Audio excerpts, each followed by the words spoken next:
Yes, in May. In May of 1983, I had an opportunity to go to China for a train, air, boat, and bus trip. I had just gotten married a few months prior.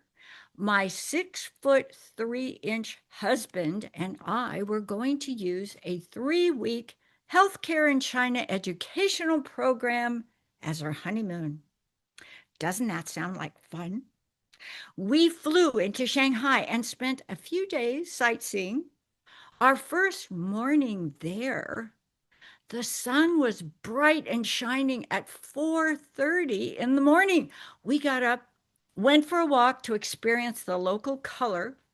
My husband and I saw the early morning market in the street where local farmers would bring in their harvest to sell.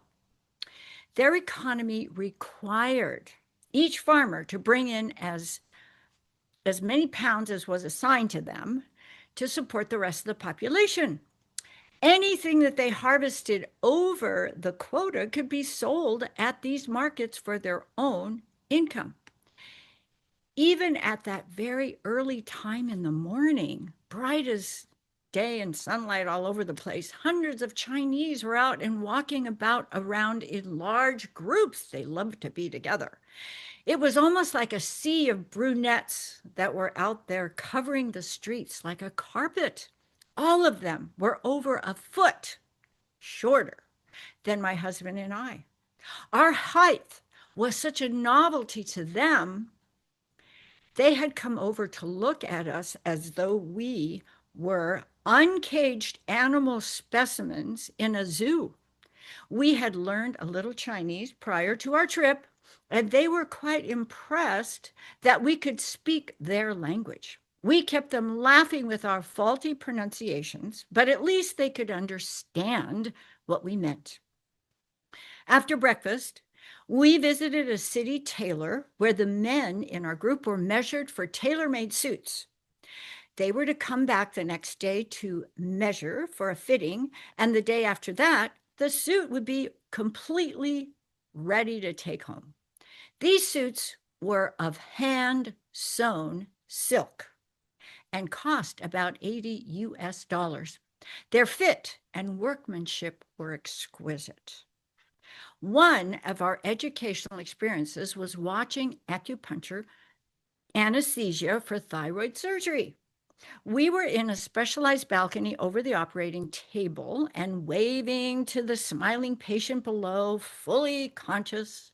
The reason the patient had to be fully conscious and yet pain free was because surgery done for thyroid gland removal often resulted in severing the laryngeal nerve.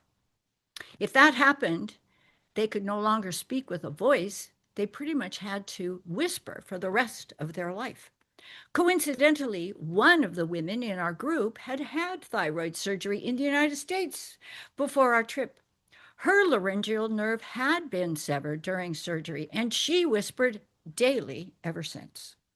Shanghai in those days had a population of over 30 million people.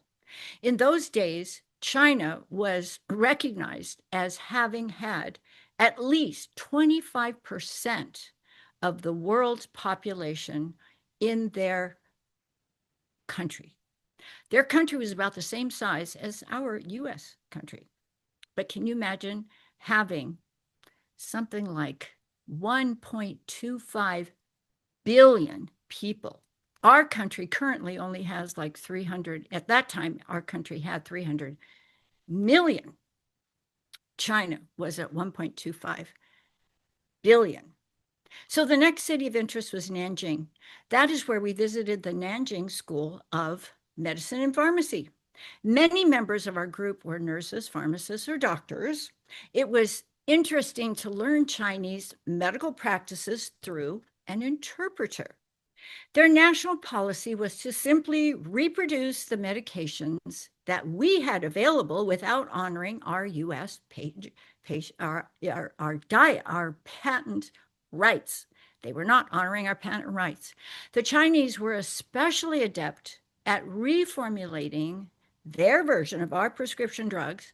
Innovation had not yet caught on, but they were experts at duplication and manufacturing. They were remarkably proficient.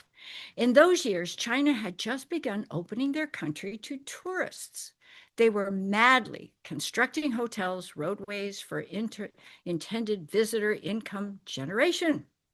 Each group of tourists had a group guide throughout their trip from the airport to all the 11 cities visited in 18 days. This tour guide spoke proficient English and enjoyed playing the stand up comedian during our train, bus, boat, and plane rides throughout our trip. One of his most memorable jokes was, "Do tell, what is the smallest room in the world?" No one in our 24-person group could tell him. The answer was, "The mushroom." That question was followed by his second question: "What is the largest room in the world?" Again, we were all clueless. He felt so happy to let us know the answer. Yes, room for improvement. What immediately struck our attention was that all the citizens either walked everywhere or rode a bike. Only government officials were allowed to drive a car.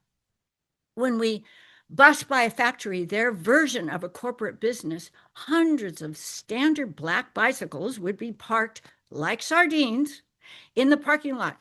Workers had shifts during the day and at night.